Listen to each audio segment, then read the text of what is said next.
expressed in this podcast are those of myself and do not necessarily represent the official policies or positions of the Department of Defense or any of its components.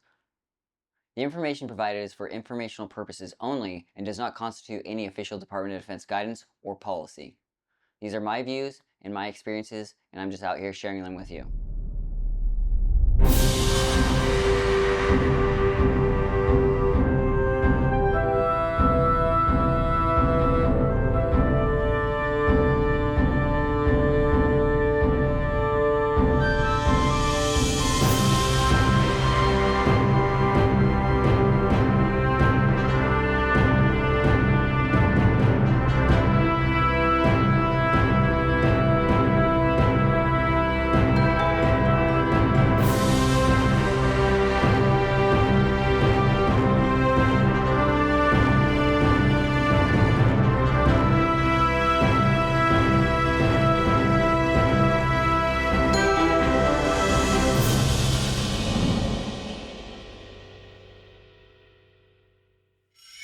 Hey, how's it going, YouTube? This is Aaron again with American Interviews. Today we're doing something a little bit different. This will be the first of many podcasts, and today I'm here with my very dear friend, one of my oldest friends, Phil Parnell. He is a dedicated crew chief in the Air Force, Staff Sergeant for an F-15 Strike Eagle jet. Phil, how's it going? How's it going, man? It's good to see you again. Good to see you. It's been a while. Yeah, it's been how many years? 5 at least? About 5, yeah. We used to play together in a metal band called Enceladus. Those were the days. The days.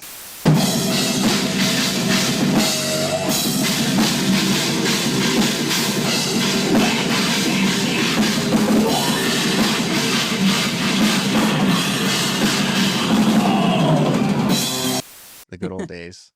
A lot of good memories back then. Yeah. So tell me a little bit about your experience in the Air Force. So I joined in 2020, and essentially, it was a kind of a hip shot decision. I got a random text. It's kind of funny how I got into the Air Force. I was looking for a new job. I got a random text from a number I didn't recognize, and they said "Hey, is this Phil?" And my response was like, "No, this is Joe." And they responded back "Oh, well, this is Sergeant so-and-so, Air Force recruiting."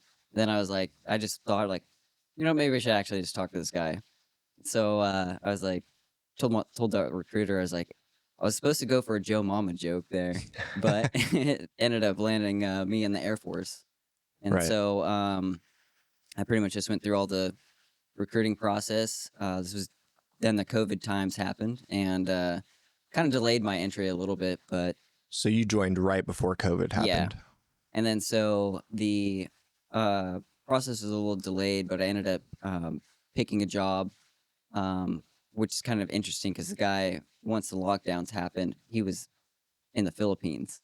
And so he was stuck there because of all the travel restrictions. Right. So I ended up taking his slot for tactical aircraft maintenance. And that's essentially how I got assigned my job. Okay. Pretty much went through the whole process, all the training and stuff like that. And then got assigned to the 389th Fighter Generation Squadron. So you started out as a mechanic and are now a pilot. No. So there's a difference between aircraft maintenance and pilot stuff, like aircrew. Essentially what a dedicated crew chief is we are responsible for all the maintenance, documentation, and the overall health of the jet. So we're responsible for making sure that scheduled inspections are taken care of, parts are changed out, and then when jets come back, we take care of them.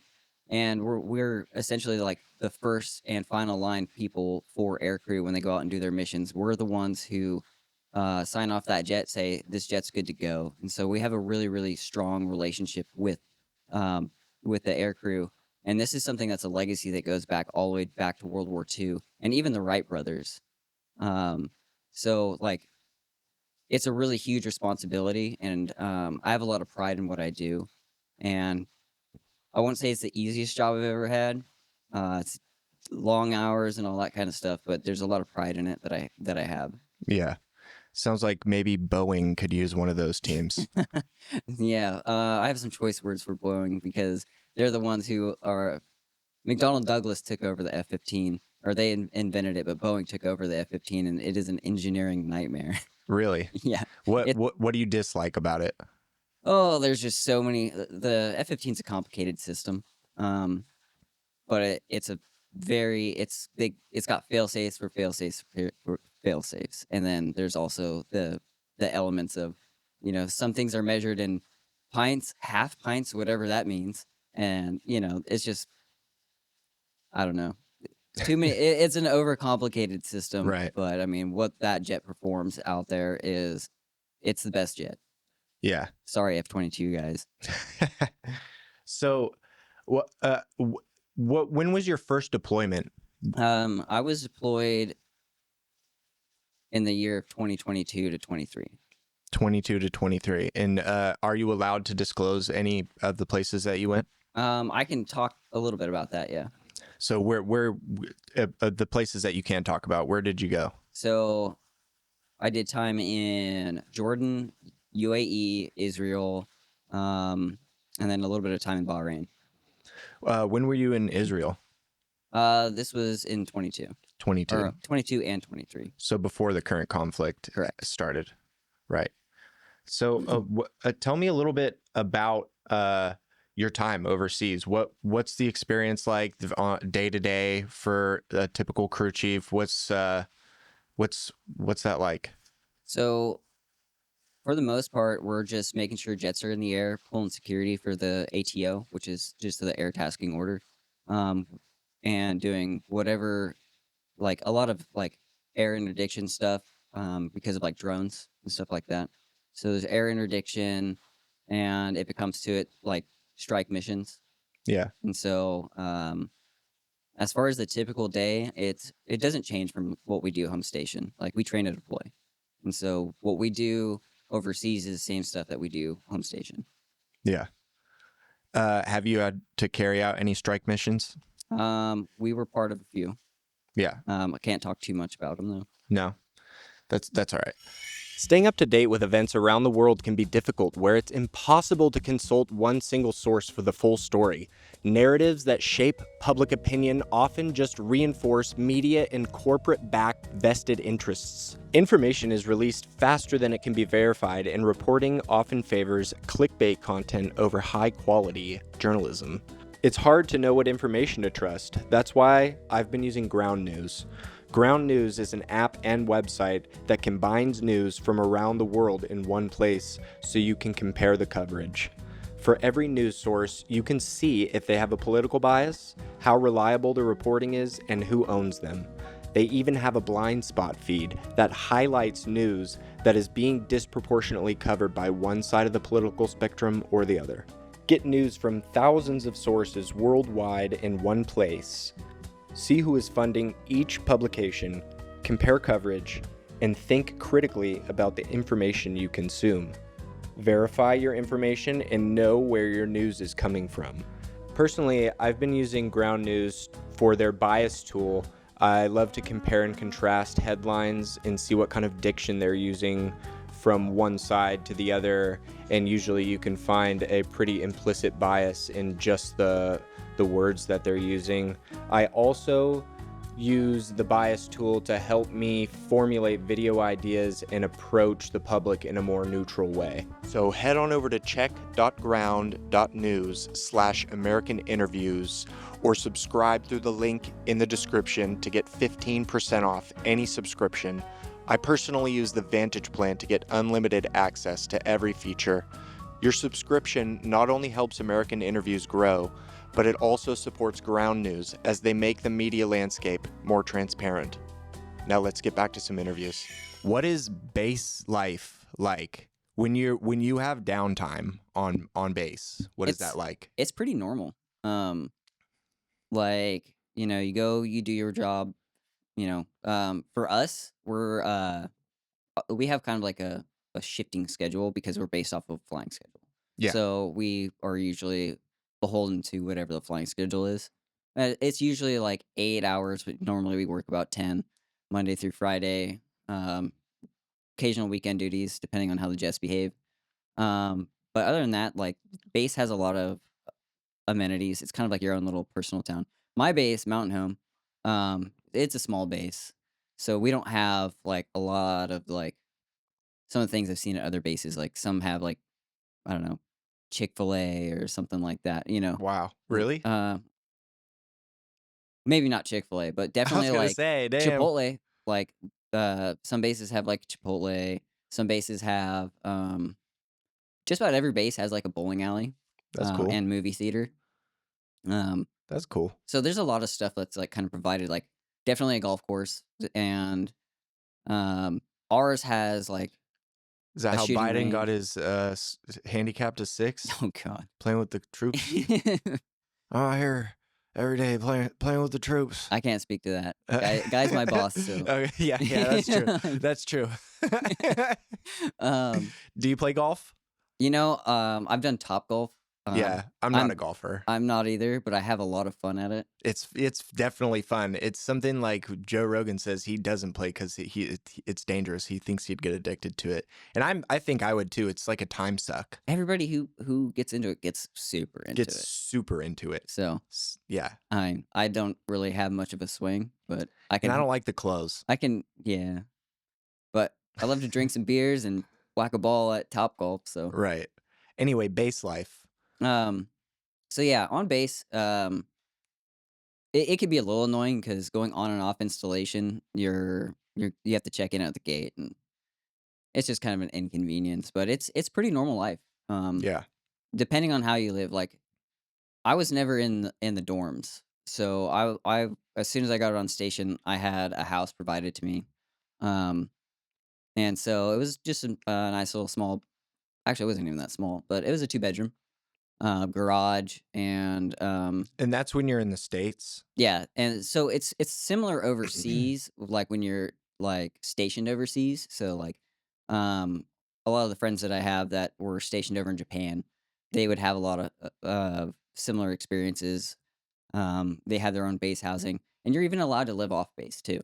And so there's like benefits that you get for that. It depending on where you're located, like the housing allowance rates change, but it's pretty helpful. Military is very good at providing for families. Yeah. There's a lot of I like to call the Air Force the best worst decision I ever made. I would not be in a position I'm at in life had I not joined. It definitely helped me climb a lot of rungs on the ladder that would have been much more difficult without it. Yeah. Um, But yeah, so base housing isn't bad depending on where you're at. You got to deal with certain things, like with the upkeep and maintenance that can get a little bit tasking. Like moving out of the base housing was they they wanted you to like clean like the what do they call that on the floor? Like the trimming on the floor or whatever. Yeah. Like like Baseboards. wipe out all the cabinets and like it was pretty detail oriented to move out of. So there's like some of those things that are like annoying, but where I was at was actually pretty nice. Yeah. As far as people who are living in the dorms, barracks, whatever you want to call that, it's a lot. I guess you would say kind of like living in a college dorm. So similar to that, but I've heard a lot of complaints from my troops. Um, so a lot of times they'll have like shared kitchens and stuff like that, which can become problematic if you have other residents that are not doing their part in keeping stuff clean. How many people generally are like, do you share a space with like a shared kitchen? So 10? I would, yeah, probably. I don't know because it's gonna change, Yeah. Yeah. especially between services. Um, but like the Air Force, a lot of guys can get a solo dorm with a kitchen, kitchenette or whatever, and then there's like shared spaces. And sometimes you'll have like a roommate, and it's gonna depend on the installation, like how much and how that's all divvied out. Right. Does it get pretty like cliquey? Does everyone just kind of hang out with their own squad? Pretty And much. and But again, do you like get to know everyone else, or is it just everyone kind of sticks to their own?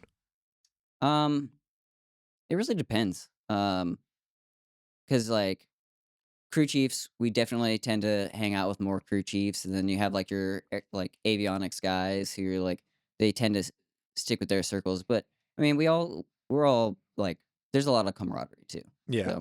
So, as far as like inside those cells, yeah, you're gonna have your little cliques. I mean, that's just how it goes. And especially with guys coming like right out of high school, they Right. still have a lot of that like that mentality. Yeah. Which I don't really have much of an opinion on it. It's something. It's they're all growing up, and Yeah. so they'll figure it out. And there's not really much hostility within like, oh, just because like you're in this social circle, you're gonna have issues with other people. Right. It's Right. more of like these are the people I prefer to hang out with. Yeah. Yeah.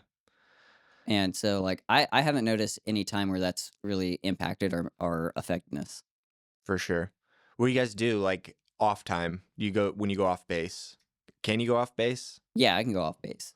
And then so we're speaking more in terms right now of in a non-employed Yeah. What situation. about like overseas? How strict does that get? Like what are how lenient does it get? Can you leave when you're deployed? Things So like that? that depends on where you're at. So like um in like the UAE, it's a lot more lax. Like you just have a curfew. And Right. that's like that with like like whether you're non-deployed in overseas in like Japan. Like they have a curfew. So you just make it back before curfew And or does let that somebody have to know. do with like agreements between the military and their government, or is that their government, or is it strictly just the military putting that curfew on you? Most likely just the military putting the curfew on. Um As far as other things, like, it depends on, like I said, the region that you're in. Some of the other regions, like, we weren't allowed off base. But you could do, like, some trips to go see things. Like, I went and swam in the Dead Sea, and that That's was pretty cool. cool. Very weird, by the way. It's it's the best way I can describe it is it's like taking a bath in baby oil. Hmm. It's very weird. And then, yeah, the whole floating thing's kinda interesting. Yeah, you just like float right on the top. Yeah. But it was really cool because, the Dead Sea hotel that I went to, I can't remember what it's called. I think it's like the Plaza Hotel or something like that. Beautiful hotel. Uh, and it was they had like these little shops in there that you can kind of go see. They had a really amazing buffet. Because when you're deployed, where I was deployed, the food was not good. Really? I mean, talking like 6 months of diarrhea. Oh So no. anytime you can get out of that area and go do something and eat good food, I had some French lady yell at me, and because she was getting some chocolate or whatever, and I kind of stepped in front of her, and I didn't see her there, so I just went and grabbed a different piece of chocolate, and she just started yelling at me in French, and I just like looked at her, I was like, "All right, cool," just walked away. When you're off base and you're deployed, do you have to wear your uniform No, around? it's actually like if you're on your own time and you're overseas in that capacity, you don't want to look like They don't want you to wear your yeah, uniform. they don't want you to even wear anything that represents, like, the Okay. flag because Right. especially over there, you're a target. Right. And so it's basically to try to just be as um, identifiable as possible Yeah. because it's a operational security concern. Right. Right. Yeah, that makes sense. Because even, like, pre-deployment, like, we get a lot of, training, we get documentation on, uh, like, if you're captured, and so, like, you have to do things to be like, if you get captured, what can SEAL Team 6 use to identify you to be able to get you out of there, that kind of stuff. Mm. So, force protection is a very big concern when you're in in that environment. What were like the sentiments of the IDF soldiers that you were mainly dealing with pre October 7th? What did they talk about the Palestinian people at all? Did they Not talk at about all. Like it was like there wasn't really much of a conversation about the Palestinians. Because our mission out there was more of just kind of partner like developing relationships with partner nations. Like right, same thing with the UAE. Like we were working with them, but like I loved my time over in the Middle East. Meeting the different cultures on both like the Muslim side, the Jewish side. Um, it was just really cool, very cool thing to experience, and it's really unfortunate that that area cannot seem to stabilize because all the people there are just so nice, that I met, and yeah, they have different customs and courtesies, but that experience is something that, like, I really respect a lot of the people in the Middle East. I respect just a lot of the places that they have. The amount of history there is absolutely astounding. Right. Yeah. I mean, ancient places like Petra and um, Did you visit any of the holy sites? I did not. So we actually we got locked down on base because the gas prices rose Oh and no. and then people started rioting.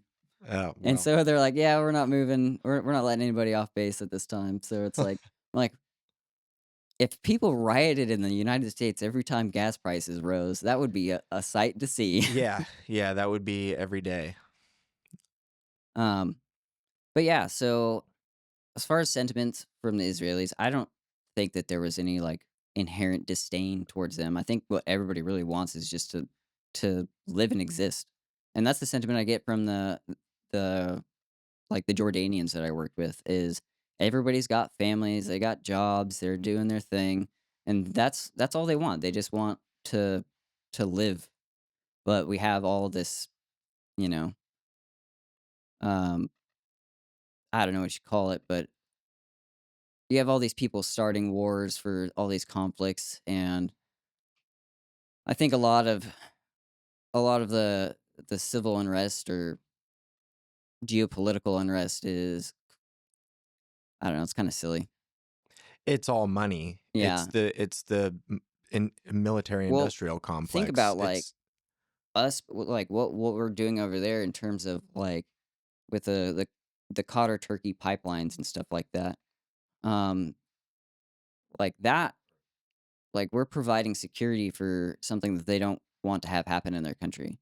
Um, and then to just touch back on like what's going on over in like the Red Sea with all the Houthis and all that who are firing rockets at all these trade missiles or yeah, trade ships. trade ships. I think I think it's down by 80% commerce in the Red Sea. yeah, it's kind of crazy to me because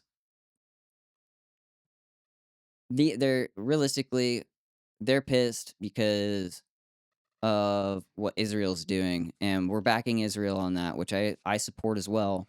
Um, but we're not really like I think we need to have some type of negotiation here because those people like we're kind of robbing them in a way. Like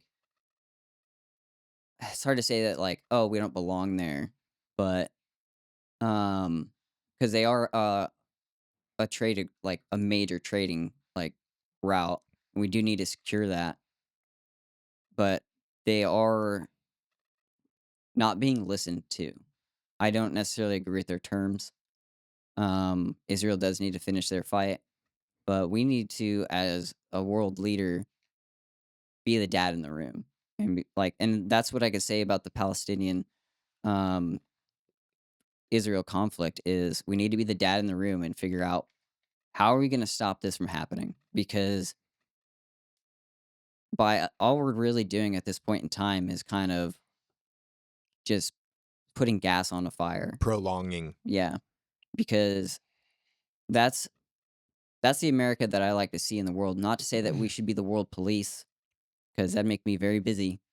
Um, but we need to start owning our position and be the dad in the world stage and like start developing these like peaceful resolutions, these ceasefire agreements, and not try to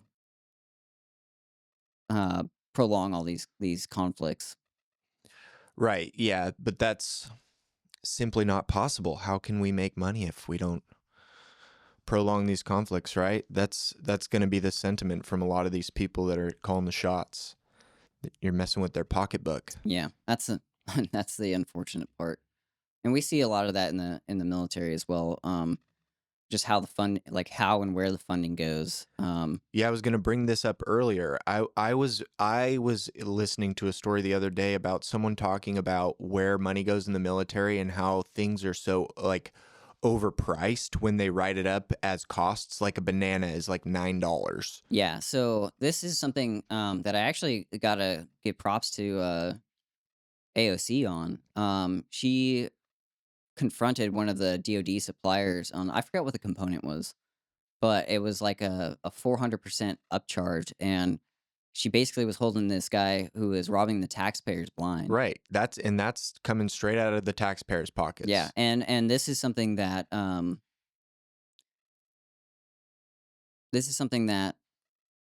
has become such an issue because like the upcharge is insane, and they're just getting away with it.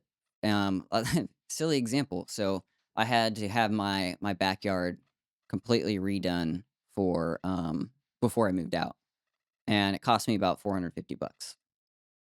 And we had the housing, forget what you call her, kind of like just like your housing manager essentially, and she was asked me like, "Oh, how much did you pay for this?" And so like the landscaping company charged me $400.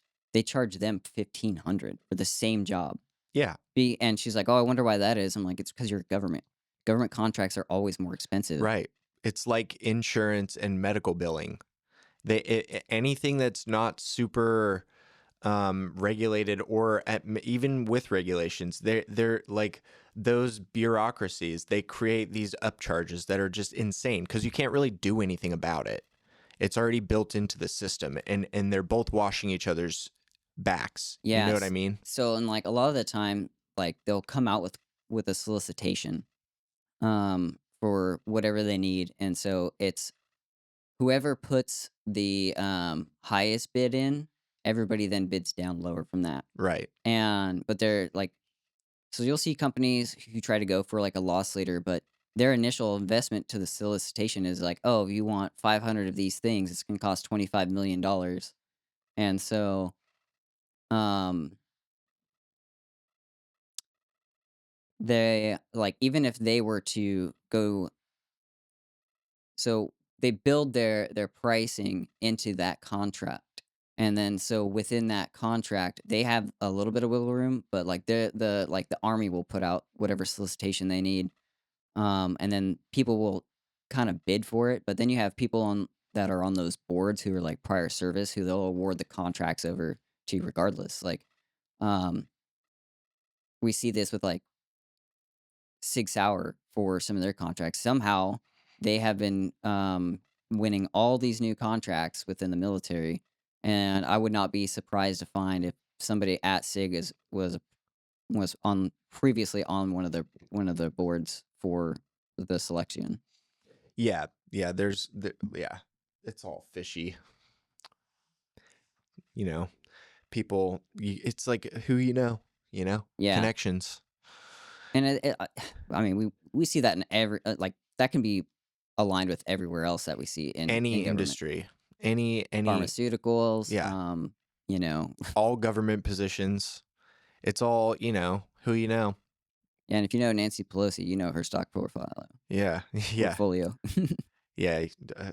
What's that website you can track Oh, I people's don't remember it off moves? the top of my head, but yeah, Yeah. you could track But that. it's like days later, Yeah, so you're not really tracking it right on.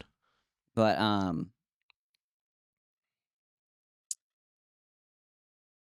totally lost Israel Palestine. it. So I guess we could start with the Pierce Morgan, his question he asks everyone: do you condemn Hamas? Absolutely. Absolutely. So we consider them a terrorist organization in the U.S. I know there are some countries that do not consider them a terrorist organization. Um, what's the general sentiment in the military, the U.S. military, about Hamas? Um, that's an interesting question because we've had a couple servicemen one quite famously set himself on fire, and Right. um, Right. then we had We can flash a clip of that. and then so we had somebody set themselves on fire. We've had a couple people have hunger strikes. We have people who are trying to file as conscientious objectors, and but I think the general sentiment is going to be more condemnation than anything else. Um, however, we we understand law of war, and so And to be clear, this is not a condemnation of the Palestinian people. We're no, talking this is strictly about strictly Hamas. Hamas. Yeah, this is strictly Hamas. They Yeah, Hamas, they need to be dealt with, like, period, dot. Right. And But there's how do you go about that? There's no real good way to do that. And some people argue that Israel is doing everything they can because of the embedding into the civilian population. There's like ammo stores in people's yeah, houses. They're digging tunnels under schools and hospitals. I personally can't prove any of these things, but I've seen footage from IDF soldiers. I've seen footage from both sides. yeah, I have too. And so Israel's strategy is actually, they're going for more of a ground-based strategy, and so that's one of the reasons why the Israelis' casualties are a lot higher than just absolutely leveling the entire, peninsula, because they could definitely do that. I mean, Right. if you wanted to take the handcuffs off them, they could absolutely level that whole place, and Right. There's talks of genocide, and the international court. It was they said it was inconclusive so far. I I would agree think. with that. So I think they're still investigating, and but there's the arguments from the Israeli side is if they wanted to commit a genocide, like you just said, they could completely level Gaza. Yeah, it'd probably In take like 8 hours, and that whole Yeah, place is just glass. right. So the way they're carrying it out seems to be more strategic. Now, some people argue that they should have been doing some more like covert operations, like SEAL team Yeah. So operations, and counterinsurgency, it has been something that we've been kind of fighting since the Vietnam War. And so there's a lot of different strategies that have been implemented over that course in time. But from what I've read, the most successful, in my opinion, has been kind of more of like those strategic, like I guess covert, you could say. But what really changes an insurgency has more to do with, like, quote unquote, the hearts and minds. Because once you can convince a culture to expel those radical elements, that's what's going to be successful in counterinsurgency. They actually had employed this tactic under a Mexican president a few years ago, and in fighting the cartels, because cartels, they're a very, very powerful insurgency element in Mexico when you really break them down. Um, but as far as the implementation for that in Israel Gaza, um, I would say that their current strategy, you can't really. It's hard because you don't know who is friend or foe, and they don't have the cultural pull to actually run a successful counterinsurgency campaign. right. So realistically, their hands are kind of tied to what they're doing. Right. And also, it's such a densely packed area. So it's very small. Gaza's not very big. No. And there's a lot of people there, lot of it's very urban structures. And it's hard to do small operations in those types of areas, correct? Yeah, urban conflict is an absolute nightmare. I mean, you always got the dudes who are like trying to do your room clearing stuff like that. They're whether it be 2 man, 3 man, whatever. We got you'll see all the gun tubers on YouTube doing that stuff. But what real open war urban conflict looks like is like Operation Gothic Serpent, or better known as Black Hawk Down. Like when you have a population that doesn't want you there and they're armed to the teeth, it's going to look ugly. Right. And Hamas, they don't wear uniforms. Correct. So could very well just look like a civilian to the normal eye. So that would be extremely hard to parse, right? Yeah. So there is there is something we call them. I think they're called lawful belligerents. Actually, pull that up. Law of war or something belligerent.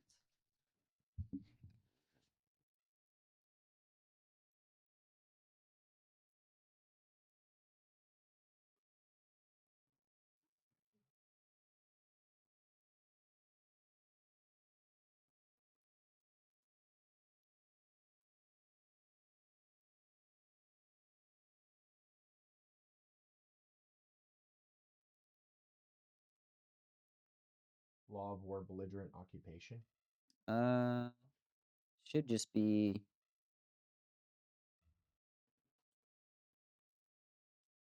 Geneva Convention 3 lawful belligerents compromise members of the armed forces as well as the members of militias, voluntary corps, and organized Right. resistance groups who are commanded by a So person responsible for his subordinates. so they're considered they are what's considered per the law of war of lawful belligerent, meaning you are lawfully granted the authority to engage and eliminate that threat, Right, as opposed to a standing army.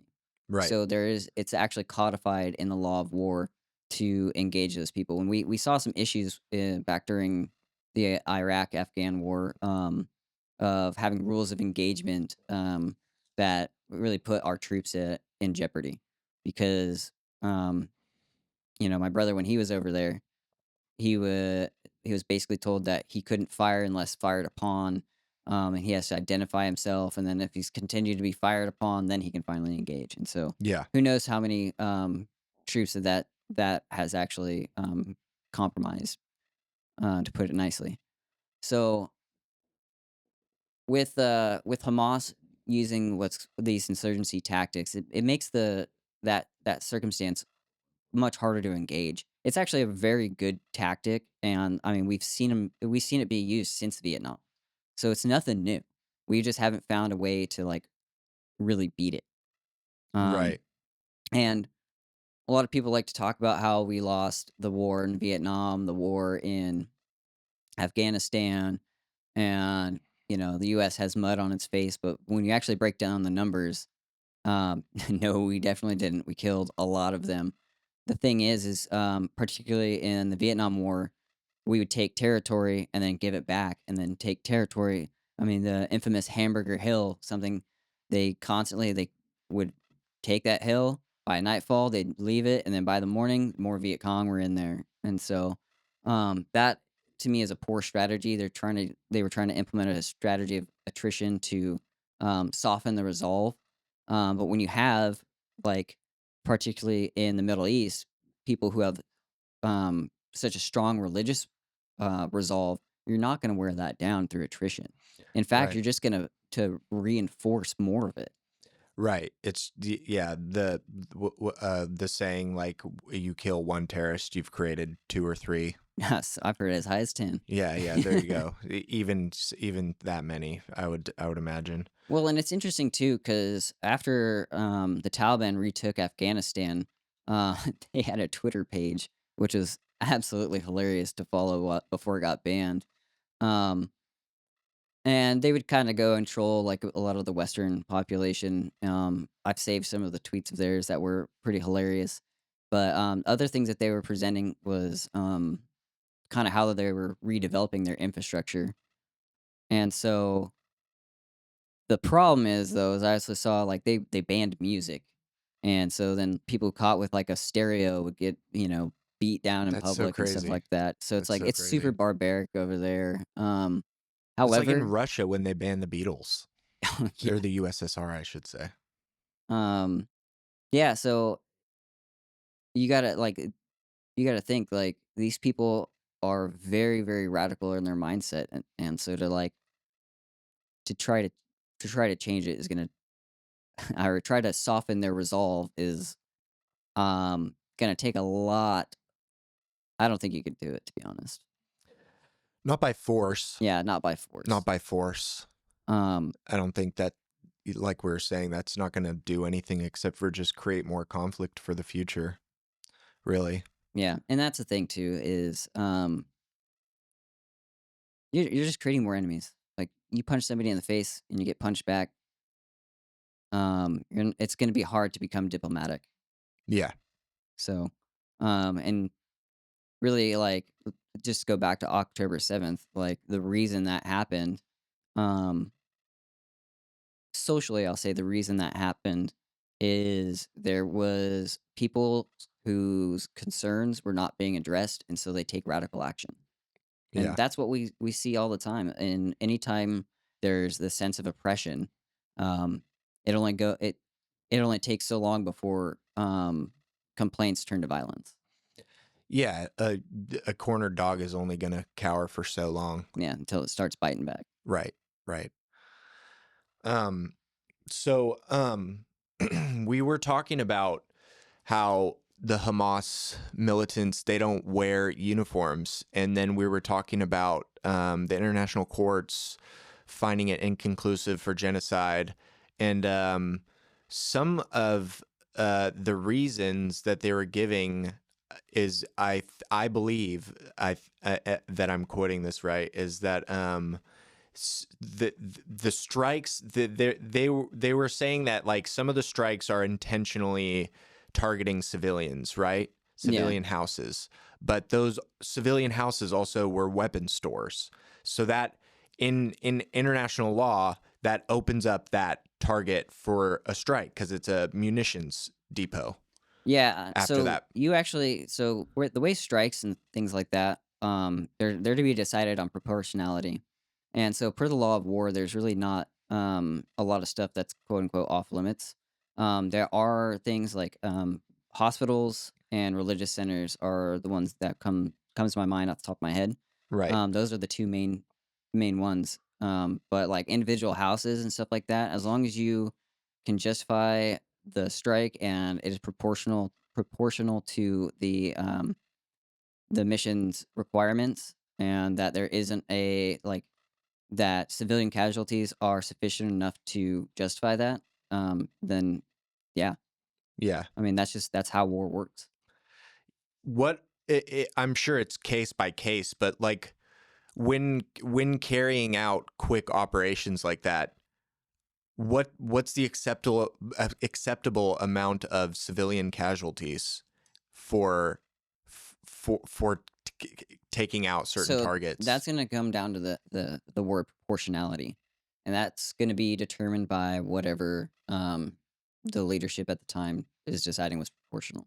Right. One main example I'll give is when Iran fired rockets at our base, and was it January of 2020? And we were all thinking to go to war with Iran at that time. Well, um, our squadron had F-15s ready to rock and roll to go level Tehran, but President Trump decided that it was not a proportional response to the what it, to it wasn't a proportional response to the strike that Iran. Right. Um, again, and then those are the things that you're gonna defer to your leadership to make that call, who have like the appropriate intel. My job is to make sure that jet's there to be Right. able to fulfill that mission. Right. Yeah. It's not. Yeah. It's definitely not your call to make proportionality decisions. So we were talking previously about the pullout of Afghanistan. Yeah. So to my knowledge, a lot of that equipment now is being used by groups like the Houthis. Yep. And rebel groups that they fund and that Iran funds and stuff like that. So can you speak to anything that has to do with the equipment that was left there? Yeah, I want some of it back. Like, come on, man. MVGs are expensive. What all did we leave over there? We left all kinds of stuff. I can't speak to like every documented piece of equipment, but I've seen pictures of everything from night vision goggles, body armor, M16s, M4s. We basically left a pretty well armed force over there. But ironically enough, the Taliban on their Twitter feed was talking all kinds of trash about it. Like R- especially the M16, they're like, we prefer AK-74s, and Oh, so that's funny. it So they were calling our yeah equipment garbage. yeah. That's funny. Let me put on my tinfoil hat for a second. Some people say that maybe a lot of this equipment was left over there on purpose to sow discontent, to sow More disorder over more there. disorder over there, to arm these rebel groups and to create conflict so we can then step So in. the pull out of Afghanistan, realistically, say we have all that equipment over there, right? To to actually move all that stuff out would take a long time and a Right, lot of money. right, Um, Now that was what the reason Trump had a more lengthy agreement with the Taliban about as far as leaving Afghanistan is to be able to monitor and maintain the logistics of getting out of the area.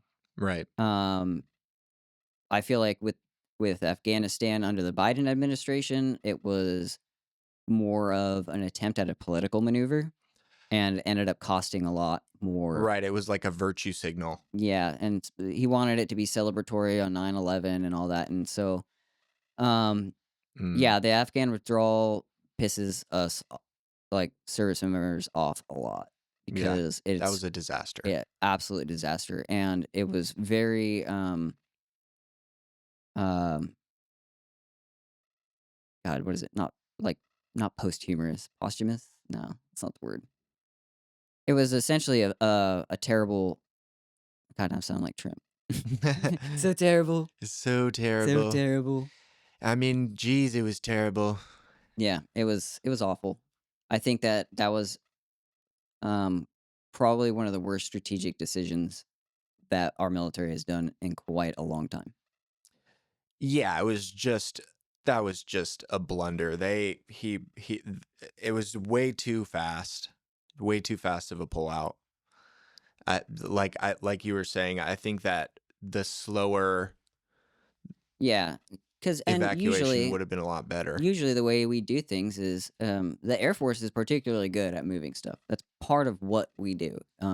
Not me as a crew chief, but like all our logistics guys, like that's what they do. They know how to do it, and that's what they trained for.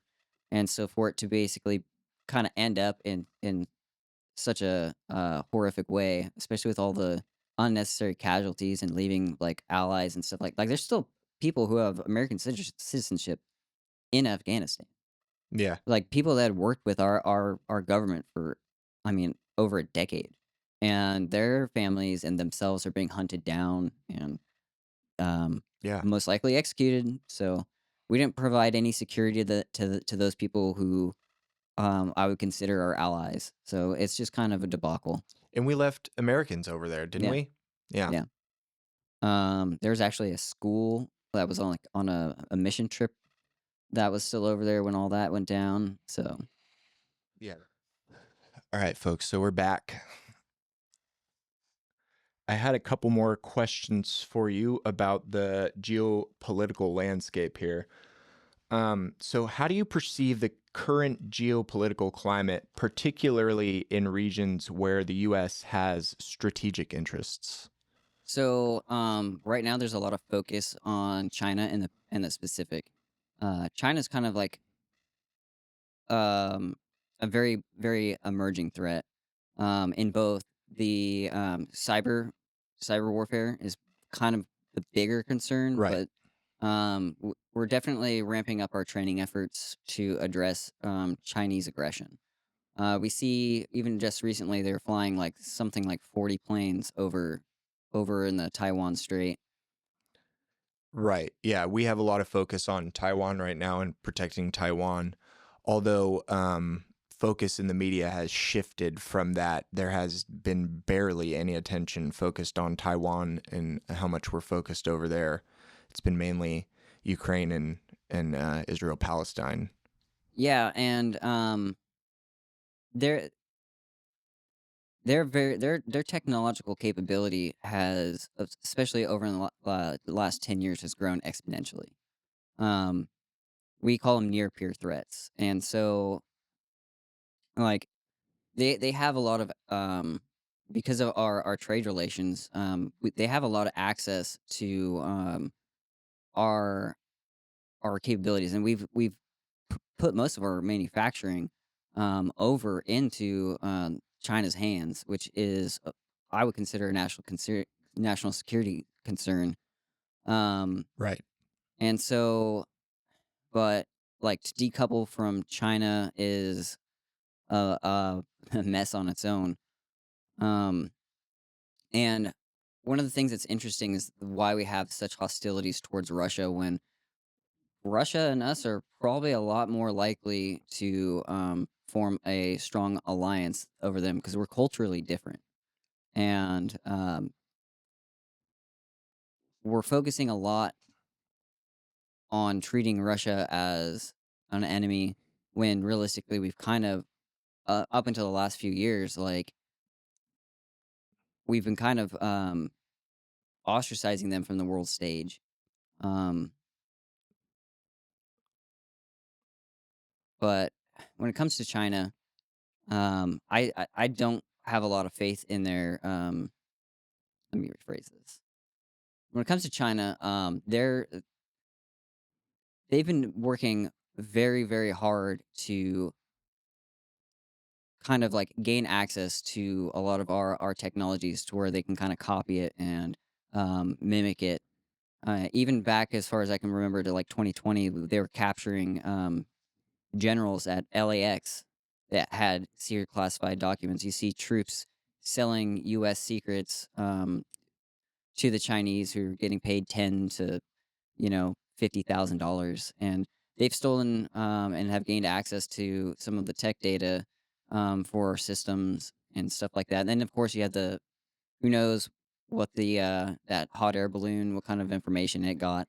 Right. And so I definitely don't think that they took that threat as seriously as they The should have. hot air balloon, that's funny. And there were high ranking military officials that kept that from President Trump because they were afraid he would send the order to shoot it down. Well, I mean, So I hear. I I can't say can't for speak to that, sure. but I have heard that there have been those types of observation balloons before. And who knows what the actual intended purposes of them are? I don't really know. I don't have the clearances to like view that information. Right. But I could speculate. I mean, even if you did have the clearance, you probably wouldn't be able No, to I wouldn't be speak able on to it. tell you. Yeah. So It's it's it's interesting though to see how these administrations are kind of handling them. right.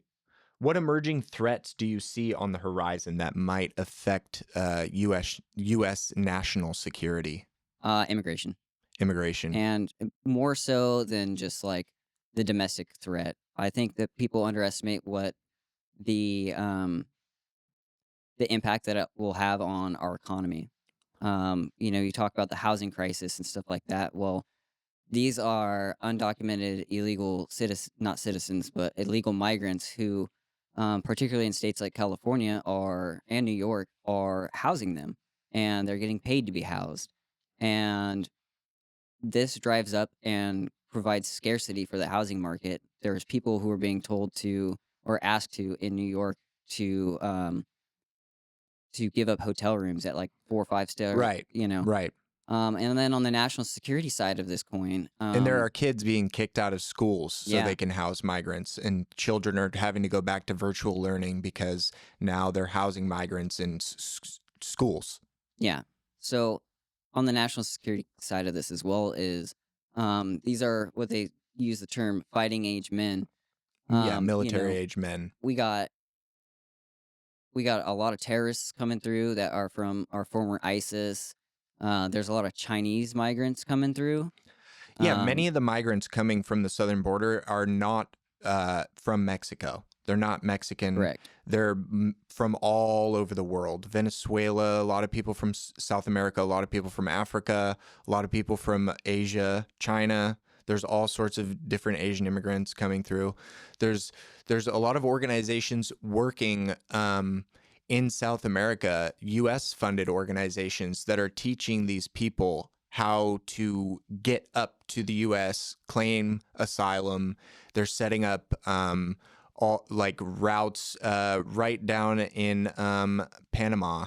There's what do they call that? The Strait of Jungle that they have to cross. I will look that up and I'll flash it on the screen right now. But there's whole encampments of immigration like relief projects that are funding these. So the basic thing that you're trying to outline here is it's an organized structure or Right. system, and so it's that right there tells me that there's an organized system in place to basically undermine border security. And when you have bad faith actors who are basically untraceable in the country, how can we not be worried about that? Right.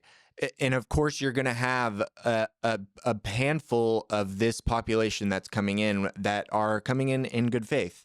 But obviously, if it's at this magnitude, there's going to be bad actors. Yeah, it's inevitable. You can't get away from that.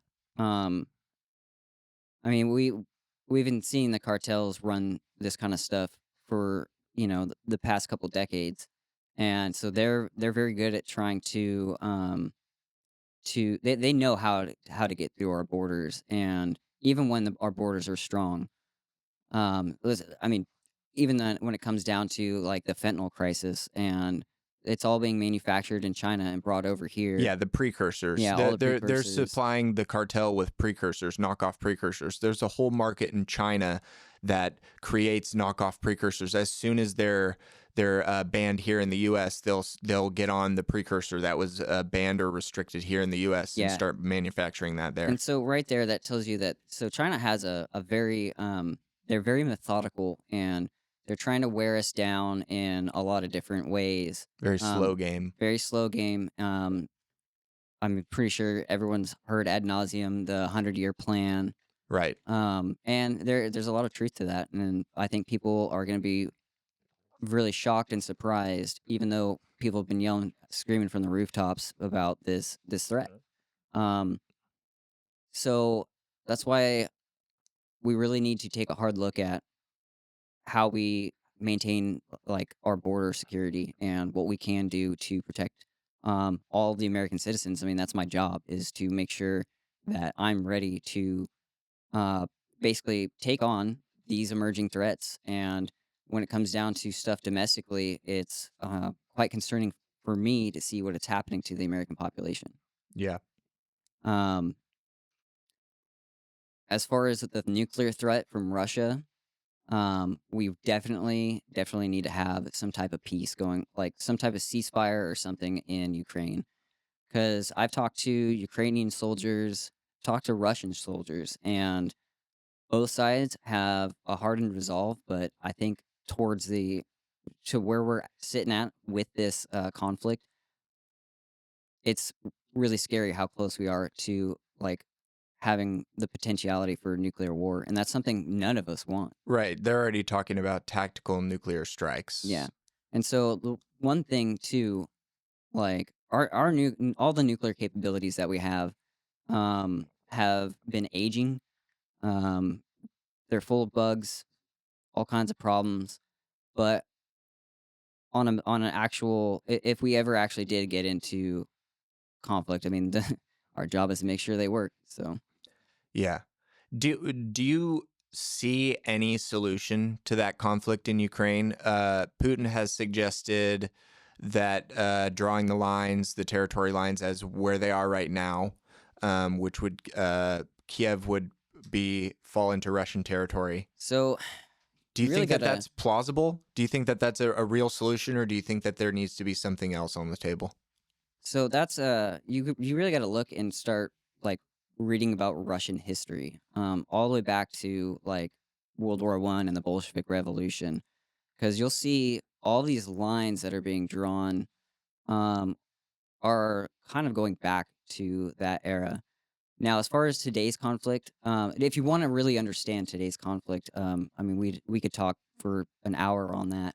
Right. Yeah, Um, we're running out of time here, yeah, but but as far as that's concerned, I would say as long as we can get at a minimum, say these lines are a ceasefires and like we can get a ceasefire and we can draw these lines for now until we can have some type of um conversation to figure out like okay what are your interests here, because when you look at like the Donbass region, like Ukrainian and Russian is a similar like dialect, but they're different languages. And the Donbass region itself, they had historically voted that they wanted to be part of Russia. So when it comes down to those communities, if that's where they want to be, we can maybe hopefully hold some type of democratic election to facilitate, a forwarding peace agreement. right, Because, like it has been said before, you need to have an offer on the table where both sides can feel that they won something and have a little bit of pride in what they've right. accomplished. So I don't think we're going to really get out of this with nobody having any skin in the game. Um, somebody like both sides are going to have to give something up Yeah, in order to save face. But the we need nature to of a take compromise. that position of being dad in the room of saying like, hey, let's come back to the table. Let's get our heads on straight and let's figure this out to where we're not going to end the world. And how can the U.S. facilitate that? Probably not by continuing to just fund Yeah. the Ukrainian side whenever they come with their hands out for money. Yeah. That's a pretty big conflict. And it's kind of a slap in the face to Americans who've suffered like over in Maui, all the devastation over there. Right, they got $700. Yeah, absolutely unacceptable. And like, there's a lot of controversy over the student loans and all that. I'm like, I would much rather wipe out the student loan debts for people than continue to fund another proxy war. You take the couple of those billions of dollars that we're sending over to Ukraine, you fix Maui. Yeah, it's so like I said, it's a slap in the face to the American people, which these politicians are supposed to serve. I Right. mean, they need to prioritize American citizens. We need to be focusing inward instead of outwardly right now, I think, Yeah. as a nation. And so that's one of the things that like I'm a big proponent of is we got to stabilize our economy, fix our economies. And only until you have a strong economic base and as well as a strong foreign or international like position, then you can focus on a lot of like these social programs that uh, kind of help bring things up. Like a lot of these kind of just social welfare programs. So when you have a stronger economy, you can actually take the hit for what those social programs are going to cost. But if you have an inflating dollar, there's no way that you can enact those policies while also trying to build your economy. It's Right. just you have to do it in like a measured case and give and take. But um, overall, like if we're gonna continue to fund a war over there, we're definitely not having a we're not being very diplomatic. Right. And that's something what we really need to do is make sure that the United States represents itself as the adult in the room and being the international leader in diplomacy. Right. Before we get into this other document here, you sent over to me the COVID document, the memorandum for senior Pentagon leadership.